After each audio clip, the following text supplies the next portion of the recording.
just a few weeks or months ago, we were supposed to talk about Pierre, the leader of the Conservative Party, what he might mean for Canada as a prime minister, since he was leading in the polls and it was looking like he was pretty much going to get it. And the only question was what he was really going to do.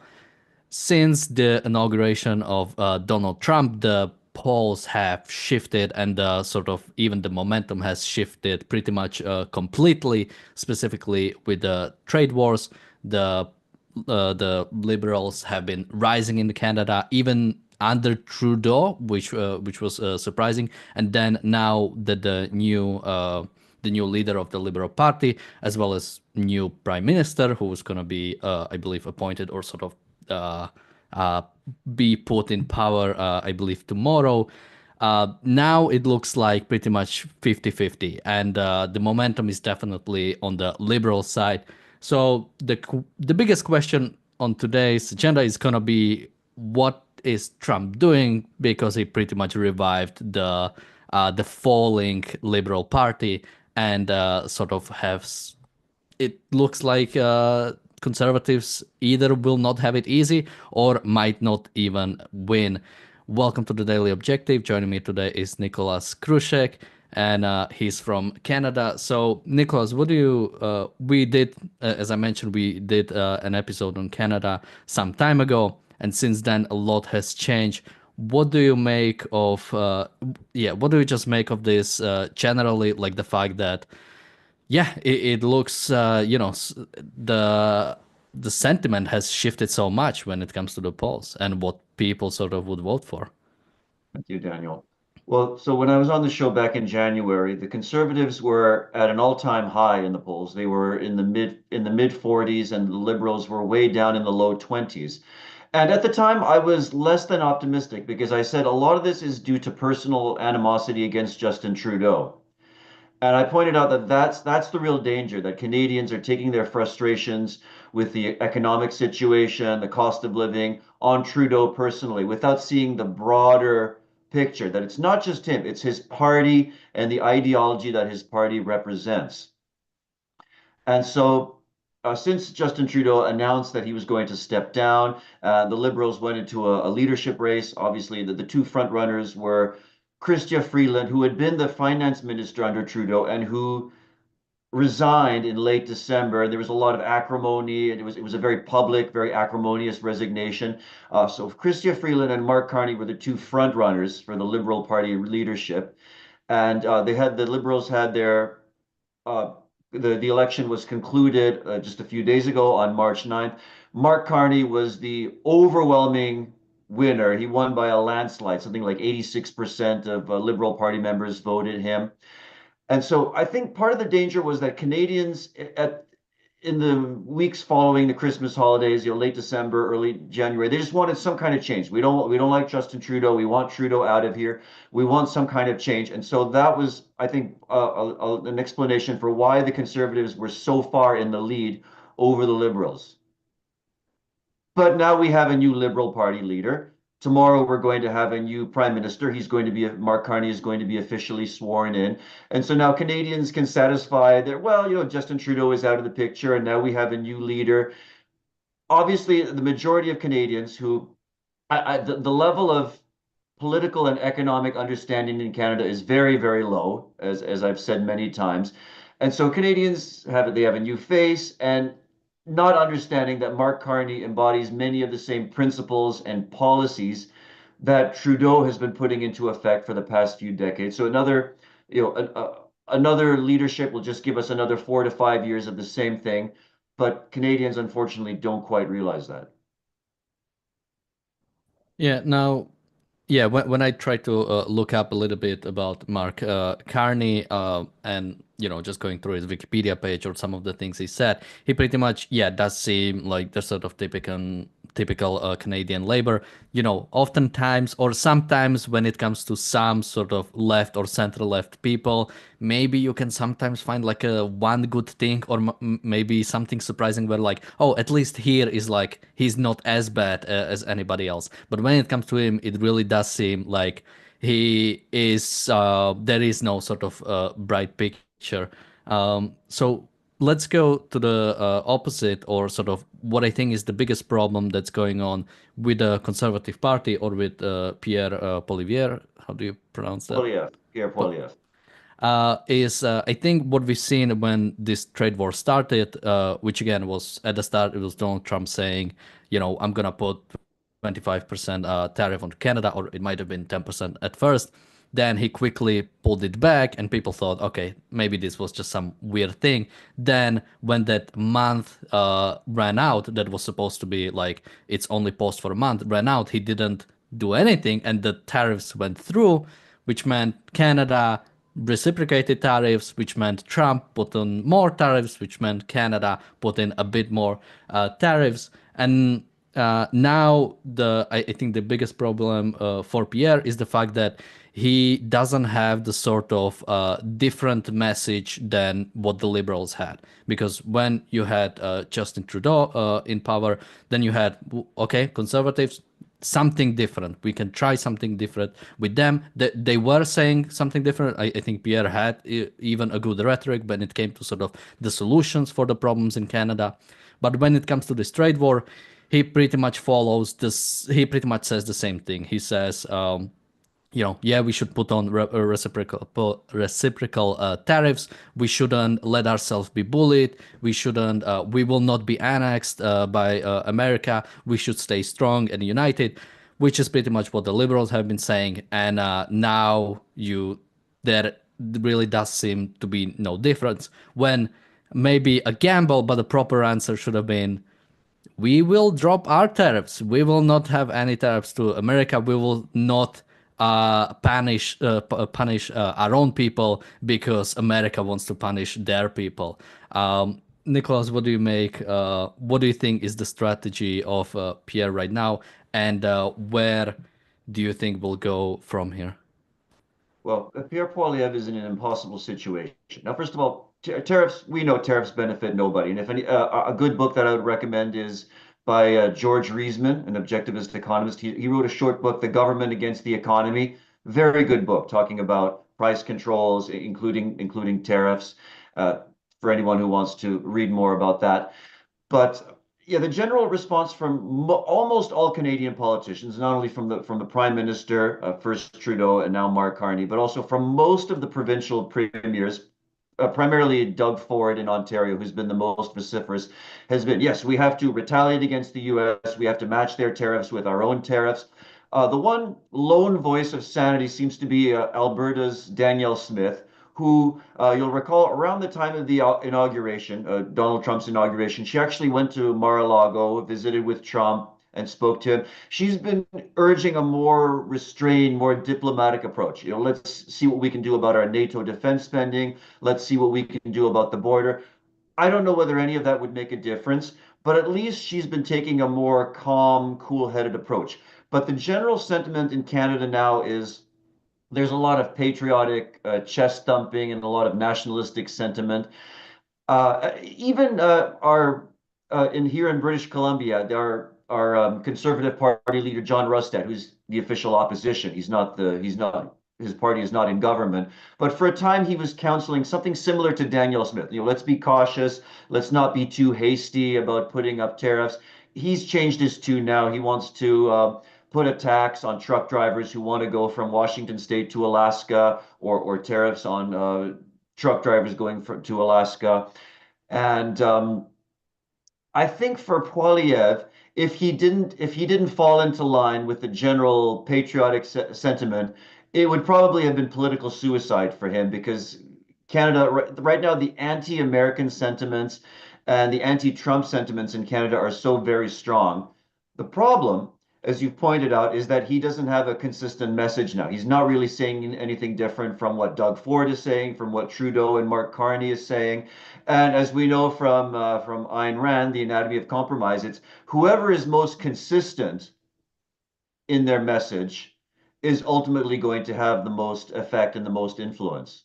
And of course, the liberals and the mainstream media in Canada have gone out of their way to associate in the public mind Poilievre with Trump. They're both right of center. They both have the endorsement of Elon Musk and Jordan Peterson. And I think that's one of the factors that's really harmed the Canadian Conservative Party in the polls, and that's harmed Pierre Poilievre in the poll. It's not the only factor, but it's, I think, a major contributing cause to why the two parties are now moving closer and closer together.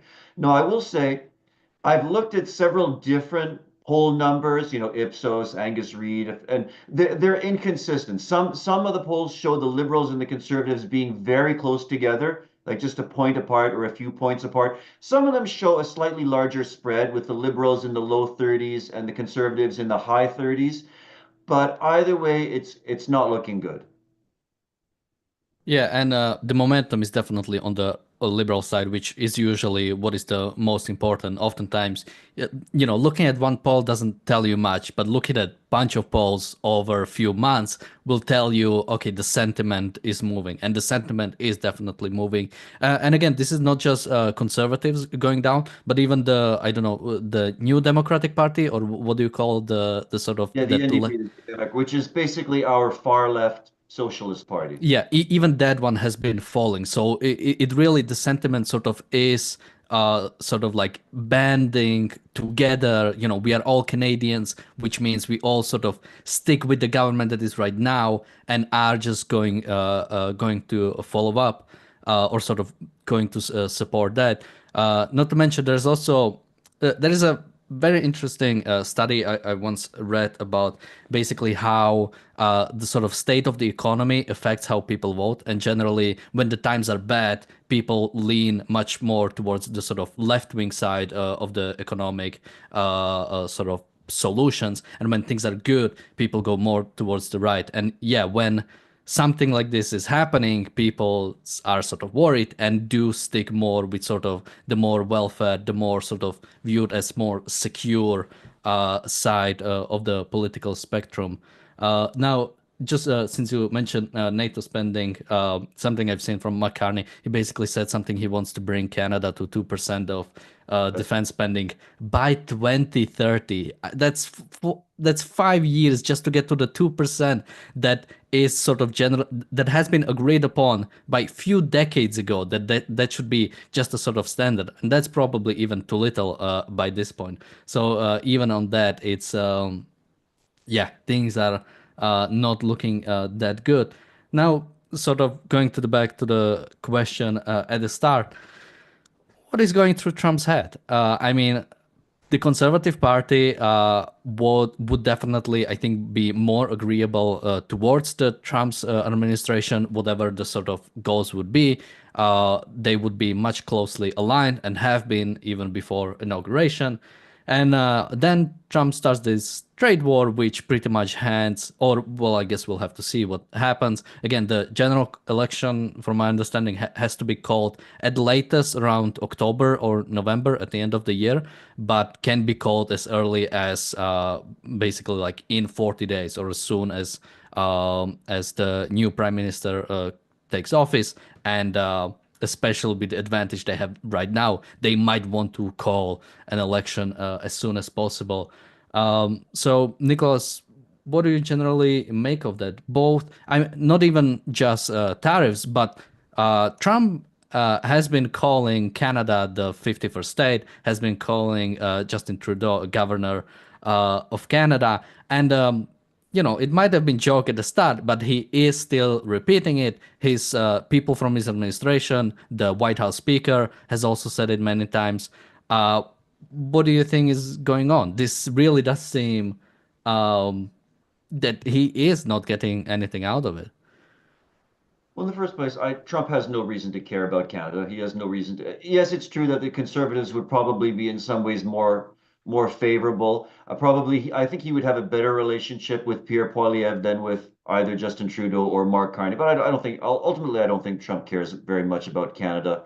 Or and now the whole business about Canada becoming the 51st state, I think that's just Trump saying whatever is most inappropriate and most controversial, which he seems to like doing. And we're used to that. We've seen plenty of that over the past decade.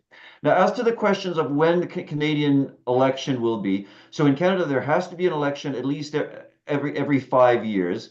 So the last election was in 2021. So the absolute latest we could have an election now would actually be in October of next year, 2026. That would be the absolute latest. Most people assume that there will be an election at least by October of this year. That seems most likely, by October of 2025. Really now, so partly it's up to Mark Carney. He may decide to call a very quick election. If he's going to be sworn in tomorrow, he may decide to call an election even before Parliament resumes, which Parliament is set to resume on the 24th of this month. But he may choose to call an election even before that, sensing that his advantage, that his party is as close to the Conservatives now as they could possibly be. And he has stated that he wants Canadians to give him a mandate so that he can deal resolutely with Donald Trump with the tariff war. So in that sense, it could be an advantage to him to call an election within the next week or within the next few days. We'll just have to wait and see. And then, yeah, as you pointed out, then there would be an election within, I think it's within 40 or within 42 days. So we could perhaps have an election as early as the very end of April or maybe the beginning of May, possibly. Yeah, now the sort of my stance on when it comes to Trump's call for annexation of Canada, I really do not know what to make of it. Like, if he really does, because again, with Trump, it's always hard to call if something is incompetence, if it's just straight up being a bully and trying to sort of force people into doing something, or if there is actually some evil behind it. Now, many people have been saying that this is not the first time that America has sort of ambitions about sort of joining Canada with USA. Now, those ambitions were from a few hundred years ago, but again, it really does seem like there is no rational reason for doing this. Not to mention, tariffs are pretty much never sort of a rational reason to do anything. But even if you try to be sort of protectionist or sort of just purely pragmatic, this is really destructive for either side. And yeah, the fact that pretty much saying that there would be no tariffs, or that Canada should change something about doing something or not really fight back. The fact that that is sort of viewed as weakness is sort of a big problem I think we have in the modern politics in general, let alone in Canada. Now, something I kind of want to mention that I looked into it is apparently it's super hard to like trade in Canada between the provinces. Apparently, in many cases, so for example, Canada has a free trade agreement, or had a free trade agreement, depends how you take it, with America, and also has a free trade agreement with EU. And because of those, oftentimes it's much easier for some province in Canada to trade directly with America or directly with European Union than with other provinces. And I think this again would be sort of like a perfect plan. And I've seen some things that they might do some things to like make it easier, but this would be like a perfect opportunity to again fix the problems that have made Canada sort of so problematic to sort of trade on the provincial levels. You guys really need the commerce clause that America has for this. But yeah, what do you make? I guess sort of even more broadly, what do you make of the policy we'll see coming from Canada in the upcoming, let's say even just months? I mean, so far we've just seen pretty much saying we're gonna ban American products and we're gonna put more. Either we're gonna ban them or put tariffs on American products, be it on a federal level or on a provincial or even like a city level. So on the subject of intra-provincial or provincial trade barriers, I don't get it. It's stupid. It benefits nobody. That's typical protectionist idiocy. And there's been a lot of discussion lately about minimizing or eliminating some of the provincial trade barriers. But I think I, th- which that would certainly help. But I think, first of all, Canada has been very badly economically mismanaged for the past decade, not just with regard to trade between provinces, but everything. Trudeau has very much embraced the whole ESG phenomenon, environmentalism, sustainability, governments, which Mark Carney is very much on board with that. He's very much on board with net zero, with climate change is a catastrophic threat to humanity. We need to go away from fossil fuels. We need to switch to renewable energy sources. Carney's been very much at the forefront of that. Now, as far as Canada's retaliation against the United States is concerned, it's important to bear in mind that the United States economy is 20 times the size of the Canadian economy, right? The United States has almost 10 times our population, and the GDP, there's such a disparity in the GDP that really the US economy is roughly 20 times the size of Canada's economy. So whatever measures we impose on them, whatever retaliatory measures we impose, are going to hurt us more than they hurt the United States. I think that's one thing. I think Trump knows that. He must know that, and he's counting on that. That this trade war it's going to have some negative influence on the American economy, no doubt, but it's going to harm Canada quite a bit more. And we're already seeing it. Like every time I go grocery shopping, I seem to be spending more and more money. Everything seems to be going up. And many stores now are raising their prices in anticipation of the trade war getting worse.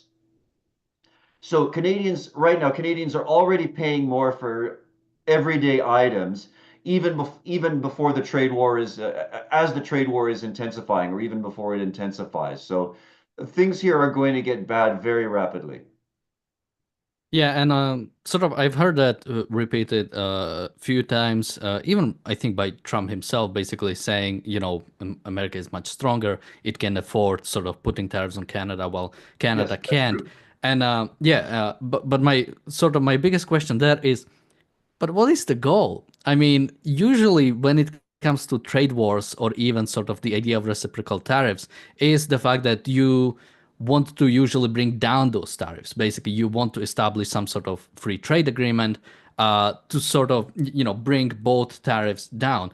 Now, when it comes to U.S. Canada trade, in many cases it's one of the freest, while there are still some sort of tariffs as they work. The fact is that Trump was the one sort of do he was the one who got rid of NAFTA, which was the North American Free Trade Agreement, and replaced it with his own U.S. Mexico Canada agreement. Again, sort of stop making it easier to trade, making it better to trade, and now he's starting a trade war. And I've been trying and I cannot find the reason why. Again, even if you want to make a case for some tariffs when it comes to, negotiating tactic, I simply cannot understand what is being negotiated.